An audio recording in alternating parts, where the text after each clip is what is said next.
D'abord, je ne désespère jamais de convaincre, parce que je pense que c'est un devoir compte tenu de la fonction qui est la mienne, et c'est un trait de caractère.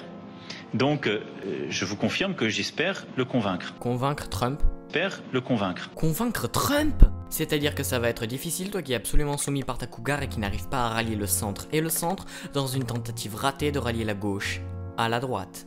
Je vais devoir remettre les pendules à l'heure. Emmanuel Macron a parlé de deux choses super importantes, convaincre Trump et la relation que Macron s'est inventée sur le lien entre le climat et le terrorisme. Mais surtout ce que j'ai retenu, c'est que Macron veut convaincre Trump sur les avis différents qu'ont la France et les États-Unis sur le climat, avec pour seul argument: je suis président, d'abord je peux faire ce que je veux, nananananer, et on est différents mais quand même, on a 2-3 ressemblances. Putain, pourquoi le peuple français a décidé de l'élire? Ah oui, si Marine n'était pas là au second tour, c'est comme ceux qui me disent que Clinton a eu plus de voix que Trump, alors que c'est juste une histoire de système de vote foireux côté américain, hein, parce que si les grands électeurs n'existeraient pas, je serais encore politiquement vierge. Deuxième thème, je sais, il arrive vite. La ministre de la Santé a glissé un petit mot sur le tabac ce matin chez Routel Krief et a dit que le tabac à 10 balles ce serait cool. Mais que d'ici la fin du quinquennat. Et c'est là qu'en France, on touche du doigt un problème, à mon sens, tout est lent dans l'administration française, surtout que la ministre de la Santé a dit qu'au plus c'était rapide, mieux c'était. Mais pourquoi? Pourquoi est-ce qu'on est obligé d'augmenter le prix du tabac pour que les gens arrêtent de mourir par paquet de 80 000 par an en France? Question à mon avis qu'on va se poser encore longtemps, surtout que le tabac est considéré comme dangereux que depuis 39-45 et uniquement par les Boches à l'époque.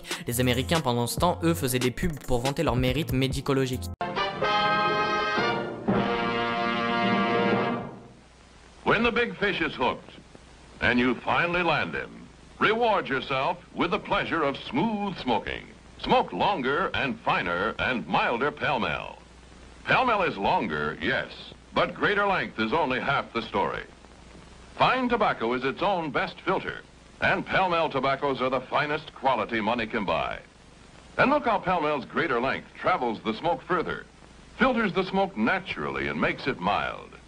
In fact, your appreciation of Pall Mall quality has made it America's most successful and most imitated cigarette. It's your cigarette. Fine tobacco blended to a flavor peak, distinctively Pall Mall. So reward yourself with a smoothness, mildness, and satisfaction no other cigarette can offer you. Buy Pall Mall famous cigarettes, outstanding. And they are mild. En dernier thème, on va pas parler d'un truc drôle, on va parler du fait que la vraie créatrice du hand spinner s'est fait voler le brevet il y a d'ici un moment, et du coup c'est comme ça qu'il y a eu la mode des hand spinners.